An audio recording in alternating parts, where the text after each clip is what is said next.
Esther. Let's start with the exercise on slide 1. Use the book of Esther to identify who's who. Xerxes or Ahasuerus, Vashti, Haman, Mordecai, Esther. Please pause the video at this point so that you can answer the question.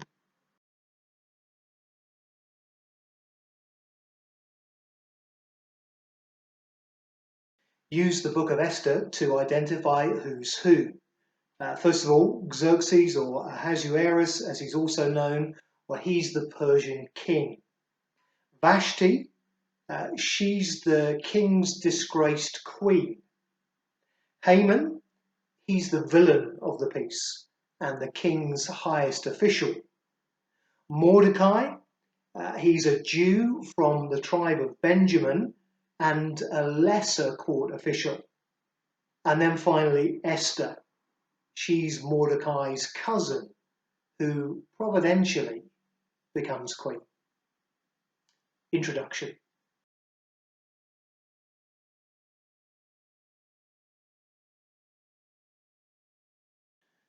The book of Esther takes its title from the central character of the story, Queen Esther. She's a Jewish woman who, with the help of her cousin, is able to intervene on behalf of the Jewish people at a moment of crisis. The listing of the Old Testament historical books ends with the book of Esther. But remember that these events fit into the time period covered by Ezra and Nehemiah. The events described in this book take place in and around Susa, that's the capital of Persia. And they happen during the reign of Xerxes, so around about 486 to 465 BC. Between the first return of the exiles under Zerubbabel in 538 BC and the second return led by Ezra around about 458 BC. Ezra, Nehemiah and Haggai describe life in Jerusalem for Jews living after the exile. Esther provides the only biblical picture of life in Persia for Jews living after the exile. Interestingly, the vast majority of Jews chose to remain where they were in Persia rather than returning to Judah. Esther is an unusual book in the Old Testament in that God isn't mentioned once in its pages. In fact, it's the only Old Testament book not to be found amongst the remains of the Dead Sea Scrolls in Qumran. Historically, there's been lots of debate about whether this book really belongs in the canon of Scripture. In other words, whether it's a book that has been inspired by God, carrying with it God's authority. But despite the controversy surrounding this book, Esther is a well-told story that demonstrates God's sovereignty and his protection of his people, even without mentioning him. God is constantly at work behind the scenes of this story. There are some important theological lessons to learn from this book. An outline of the book of Esther. The book is best divided up by focusing on the elements of the story itself. So 12 parts. First of all, the scene is set, chapter 1. Queen Vashti is disgraced. Then, chapter 2, verses 1 to 18, Esther is chosen as queen by winning a beauty contest. Then, chapter 2, verses 19 to 23, a plot against the king is revealed by Mordecai. Chapter 3, Haman takes revenge on Mordecai and the Jews. Chapter 4, Esther agrees to help. Chapter 5, Esther finds favour with the king. Chapter 6, verses 1 to 13, Haman unknowingly promotes Mordecai. And then chapters 6 to 7, 6:14 to 7:10, is Queen Esther's second feast. Haman is hanged, or maybe more likely impaled. Chapter 8, the king spares the Jews. Chapter 9, verses 1 to 17, the Jews are seen to triumph. Chapter 9:18 through to verse 32, Purim becomes an annual Jewish festival, remembering this event. And then finally, chapter 10, life is restored to normal. Look at the exercise on slide 2. What was Haman's plot in Esther chapter 3? And what was at stake? Please pause the video at this point to answer the question.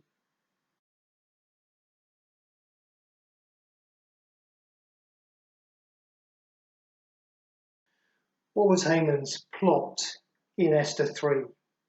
Well, the context here is that Haman has been promoted to a high position in the land, and therefore he expects the king's officials to bow before him, something that Mordecai, as a devout Jew, refuses to do, verses 1 to 4, saving that right for God only and the king appointed over him.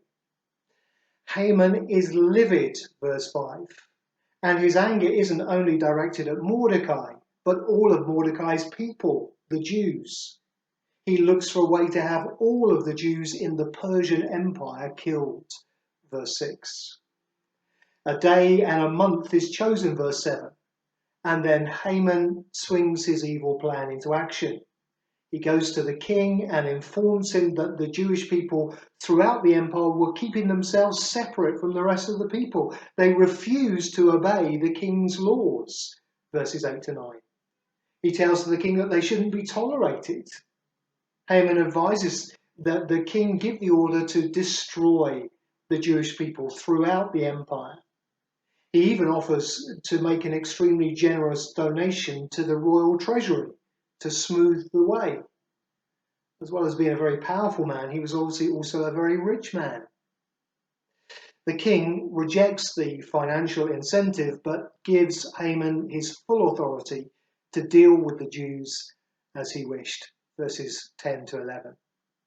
And so the order from the king was sent to all the regional officials throughout the empire that on the 13th day of the 12th month, this was now the 13th day of the first month, that the Jews, young and old, women and children, be annihilated and their goods plundered, verses 12 to 14. And as the news is announced in Susa, the people of the city are bewildered by this proclamation, verse 15. It sends shockwaves throughout the community as they wonder what's behind this radical edict by the king. Well, finally, notice what's at stake here. Obviously, this is planned genocide. What's being ordered is the mass murder of the Jewish people. Many, many lives are at stake. But more than that, if the Jews are wiped out in this way, this threatens God's promises. What about God's promises to Abraham and Isaac and Jacob? How can they be maintained? How can they come to fruition if God's Old Testament people are annihilated? Well, God won't allow this to happen. Haman has a plan. It seems unstoppable. The might of the Persian Empire is behind it. But God has a different plan. And he is all powerful. There's one beautiful woman who can make all the difference to this situation. One woman who's been providentially placed in the king's palace. One woman who is herself a Jew and can bring about the rescue of her people. Queen Esther. As Mordecai states as he explains the situation to her in chapter 4, verse 14, who knows, he says to her, but that you have come to royal position for such a time as this. God had already got his rescuer in place. for such a time as this. His plans won't be thwarted, even by the most powerful, best resourced people of this world. He's in control of everything. Well, finally, let's think about the importance of Esther for Christians.